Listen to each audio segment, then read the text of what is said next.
Gotta get the patented hand rubbed together. Cause what's up? It's the show off. Scoot Ziggler. It'll make sense when we get there. And I understand the schedule have been a little cattywampus as of late. That's the quota. And I didn't get a chance to bring you Raw yesterday. Didn't get a chance to watch it. Sorry. I didn't get a chance to bring you SmackDown or Rampage, but like I said, work schedules have been a little weird. Things have been a little cattywampus, but I'm here right now to discuss with y'all, of course, NXT 2.0, aka the Go Home Show to Vengeance Day, which will be next week. First up, we get the Dusty Classic semifinal match between the Creed brothers and the grizzled young veterans. Match of the night.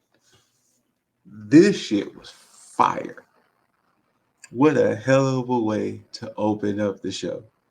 This match was fire. Like, they felt like this could have been the finals.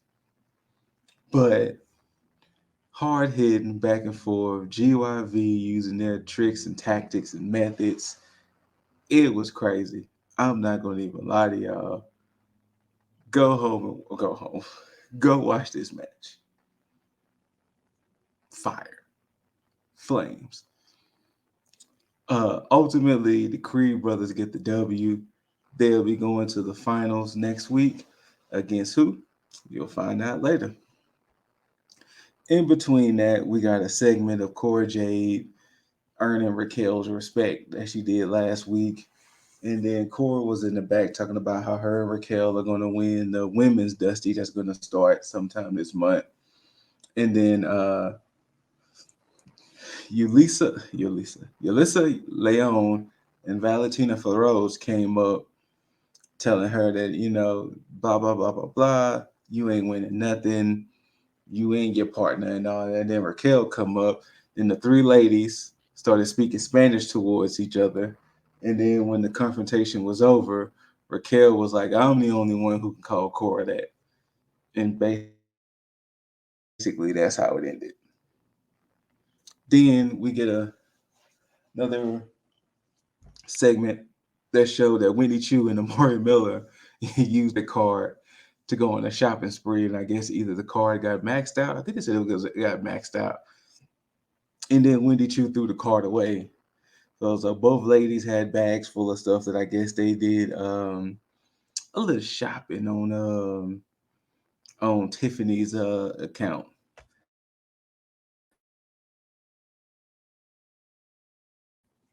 Something shows up. Not gonna show up. All right. Tiffany Stratton, Wendy Chu.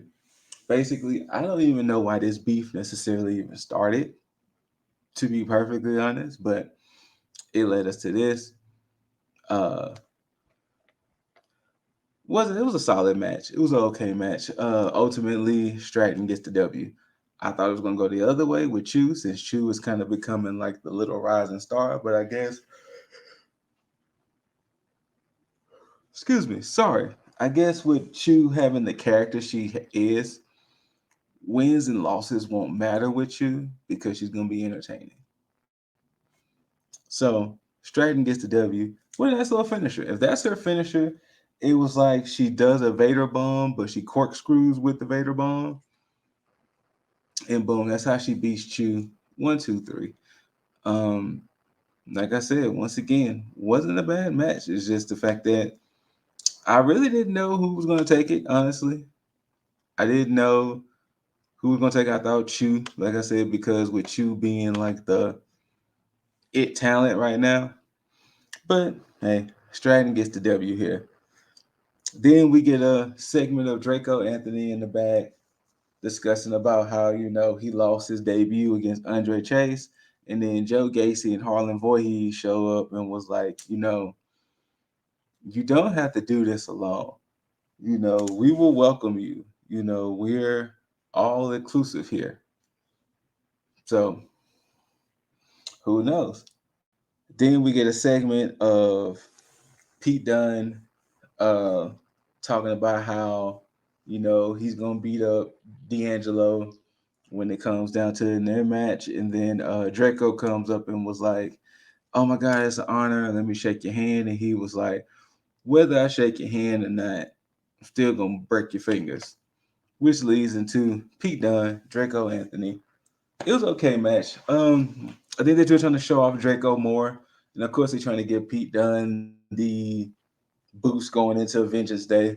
During the match, Gacy and Harlan Myers was watching Draco, so I'm pretty sure they're going to lead to Draco joining Gacy. I see it. Um, Tony D tried to interfere. It didn't work out. Pete Dunne beats Draco with the bitter end. After that, Pete Dunne throws a whole bunch of weapons and plunder in the ring, and he was like, "Well, how about this? You're gonna need everything to beat me. So how about we have a weaponized cage match for Vengeance Day?" Yeah, you heard what I said. Weaponized cage match. Then we get a segment of EO, Shirai, and Zoe in the back. And Zoe is trying to talk EO into joining the Dusty Cup with another partner because I'm pretty sure she wants to get the titles back that they never really lost because they lost it in a ladder match. So they're discussing that. EO was like, "Well, fine, I'll get a partner basically just as crazy." We shall see where that goes. Then we get Wendy Chu in the back, and then Dakota was going through all the bags and stuff. And I forgot what Dakota was saying towards her, but Dakota's character, she's very antagonistic. So we get that. Then we get LA Knight versus Sangha or Sangha Strowman. The only reason why I'm calling him Sangha Strowman because his outfit was literally like Braun Strowman's old outfit.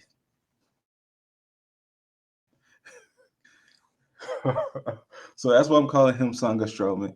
And the caveat to this match was if LA Knight wins, then possibly Grayson will drop the restraining order. Knight ends up picking up the W. Waller pulls off the top turnbuckle, and I guess it was supposed to be his way to help Sangha cheat. Knight pushes Sangha into the turnbuckle. Knight hits he didn't hit the blunt force trauma, but he hit a neck breaker, a reverse neck breaker, gets the W. Then he beats up Waller a little bit. He hits the blunt force trauma on Waller, and that's where that ended. So we'll see what happens. Actually, no, I'll discuss it now. So later on in the night, they show Waller and Sangha back there talking. Um, Waller was like, "Knight messed up.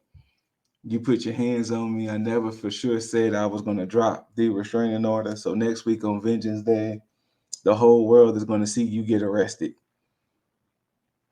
Yeah, so we will see what happens with that. Then we're going to get Duke Hudson was in the back. He was talking. Apparently Dante Chen was supposed to come and call him out or anything like that. Chen never showed up. So he wishes Indy good luck with the tag team title match. That will play into later. Championship Summit. Basically, it was Santos and Braun just talking. Braun basically was like, "I know how these things go, so let's go ahead and do this. If we gonna fight, we gonna fight." And in the middle of that conversation, the show off, Dolph Ziggler shows up. Now I don't understand this whole new wave of how NXT is working. That if an NXT superstar calls out somebody on Twitter, they show up. Braun called out Ziggler for him getting eliminated in the Rumble, and now I guess it's like I have to defend my honor by showing up and getting in your face, Braun Breaker. So, the show off was basically talking about how all of his accomplishments and how, he steals the show and this, that, and the third. The crowd was chanting triple threat, triple threat. As they was talking, Tommaso's music hit. Tommaso comes out. He starts addressing Dolph one-on-one. And then now the crowd chanting Fatal 4-Way. Santos gets mad and he starts like saying, "Yo, fuck all that other noise. This is between me and Braun. And when I beat this champion, I'm gonna deal with you, Dolph. Then I'm gonna deal with you, Tommaso." So it all leads to a kerfuffle. Eventually, Tommaso and Dolph get into it. They fight out into maybe not Vengeance Day, but we're probably gonna get Dolph and Tommaso. Excuse me. Then the other members of Legado, Wild and Mendoza, they attack Braun. Braun tries to fight him off. Him and Santos get into it. The other two come back. Boom, they slam Braun through the table. And then, I'm loving the way Santos has been using Samoa Joe's old catchphrase by, "I'll see you next week, young champion." Well, so we're going to do this. All right. After that segment, we then got, already mentioned what happened with Waller and Sanga. So that led into Saray Dakota Kai. Um, it stemmed from last week with Kai kind of getting in Saray's face about the necklace and all of that. When of course you can, it was one of the matches where you kind of saw who was going to win because Saray is on this comeback, so I don't think she's going to lose so soon. But I saw the match between the ladies. I can't complain. Um, um, I guess now Saray's move sets, she does that vicious drop kick she does where they're kind of draped in the ropes and she hits the drop kick towards the face. Then she hits her suplex and that kind of leads to the 1, 2, 3. Then after that match, then Chu gets in Kai's face about her losing. So I'm pretty sure we're gonna get a Wendy Chu and Dakota Kai match at some point. After that, we got Carmelo Hayes and Trick Trick in a barbershop, kind of doing like LeBron's The Shop, where they were sitting with like a bunch of people. They was discussing Cameron Grimes. They were discussing about Carmelo being the champ and this, that, and the third. It was okay, them doing something new. It was kind of cheesy, but it wasn't bad. Then we get Indy and Persia back there talking and kind of getting mad, saying, why did Duke wish you good luck? And Indy was like, yo, I'm married to Dex. I ain't even worrying about Duke. Toxic Attractions, Gigi, and JC come and was like, yeah, we're going to beat y'all next week, blah, blah, blah, blah, blah. Then they held up a picture of Duke and Indy together. And then, of course, Persia is kind of like, hey, yo, say, fam, what's up with this? And then it leads to a brawl between the four women. Um, They kind of fight throughout the night, but I'll get to that in a second. Then we get another Nikita Lyons promo, well, vignette about her talents is more than just music. She can actually whoop that ass. So they were showing her, with her nunchuck skills and training and this, that, and the third. Once again, she's still coming soon. No telling when exactly she's going to debut, but Nikita Lyons, we shall see. Then we also get this whole Jensen being in love with is Jensen, right? Yes, Jensen. Whoops, Jensen Josh Briggs. Yes, Jensen being in love with Caden Carter. So he's talking to Briggs, and Briggs is like, fam, just go ask her out. So they go up to him and he's like, well, hey, how about we all go out, da da da da da da. Instead of him saying a one-on-one date, he ended up saying we, and I guess we'll see how that goes because eventually, are they going to try to make them a couple? Are they going to be, uh, or will they want their situation? I don't know. It's kind of cheese, to be honest with you. It's that WWE, sorry, diet WWE with less calories. Hold on, my notes disappeared. And then I think it's the next match with,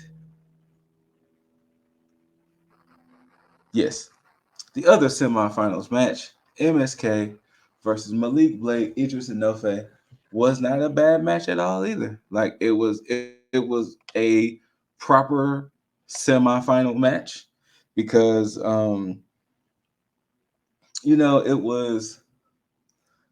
was to try to hype up Blade in Enofe. Like, let's face it, we knew MSK was gonna win.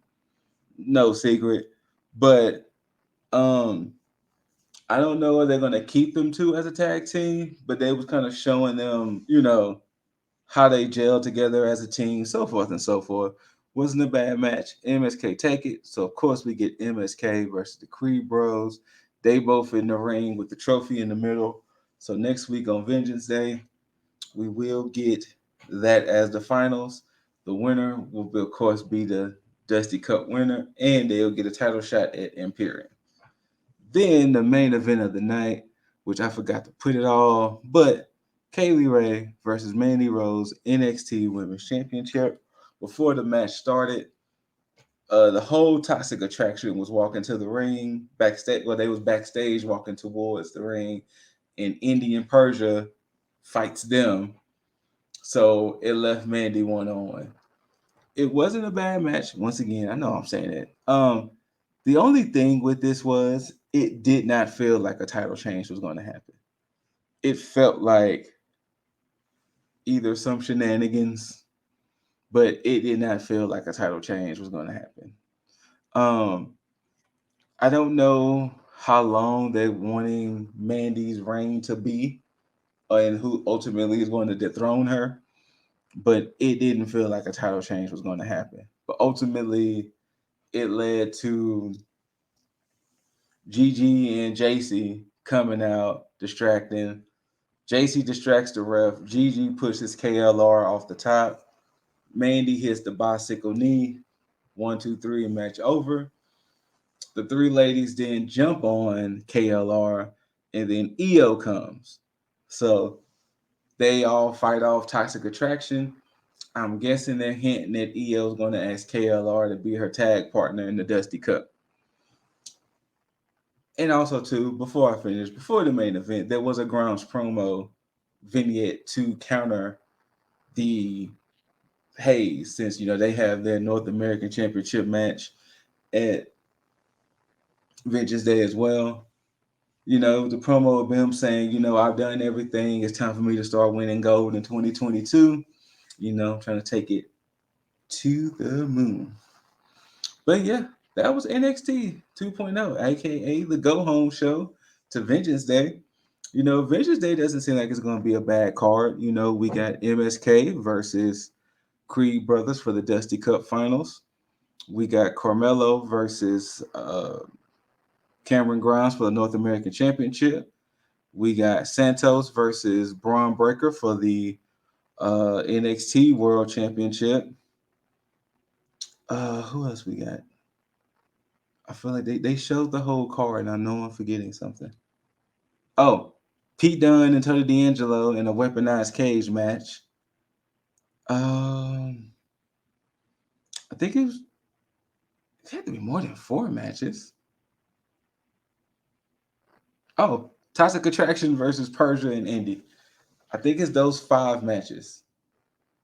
I feel like I might be forgetting one, but definitely those 5. But yeah, Vengeance Day is gonna be interesting. Don't forget it is gonna be on Sci-Fi again because the Winter Olympics. Um, Interested to see where they go with this Ziggler thing. Is Ziggler gonna fight Tommaso and then eventually fight Braun Breaker? Interested to see where they go with that.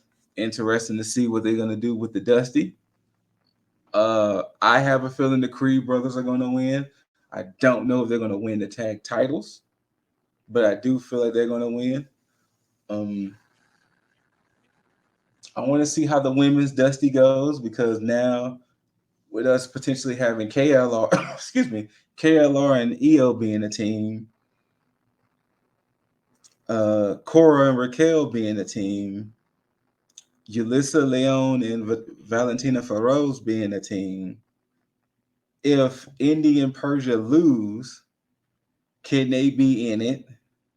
Or if Toxic Attraction lose, can they be in it? Of course, you got Caden and Casey as a tag team. I wouldn't be surprised now they might team up Wendy Chu and Amari Miller just to have a team. But I'm interested to see where all this is going to go. Wasn't a bad NXT, but every now and then Raws are good, SmackDowns are good. It was still diet WWE, like I said, less calories, but that was the show. Um, it wasn't a bad setup going into Vengeance Day. Like seeing the matches that's going to happen at Vengeance Day wasn't a bad setup. I kind of wish they would have saved the KLR and Mandy Rose for Vengeance Day because at least it would have gave that gravity of the situation. But it's fine. I can see why they booked it that way. Um, but yeah, of course, we'll be bringing out a quick tag. It'll be a quick hot tag. It'll be a little both. Be a hot quick tag or quick hot tag. Whatever's one. It'll be a combination of both since it is a specialty show. But shout out to the Broskies, Lip, Dizzle, and Jaeger Bombastic. Let me warm up the too sweet to them and hit them with that bam. You know, like always, whether you love, hate it, don't forget to rate it, thumbs up, thumbs down, preferably up. Like, share, comment. Let us know what you're thinking about NXT 2.0. Let you know what you're thinking about the matches going into Vengeance Day. But the most important thing, subscribe. Subscribe. You actually did that. I ain't gonna finish it. But yeah, subscribe. You know what I'm saying? You get to see all the goodness. We got plenty of quick tags, we got plenty of hot tags, we got plenty of tag me ins. We'll be having content. You know what I'm saying? We got to just work around schedules, adulting, unfortunately. What can you do? Well, of course, it's been the show off. Scoot Ziggler, wishing y'all a great day, great night, and most importantly, to the good people out there, you got to tag out. Peace.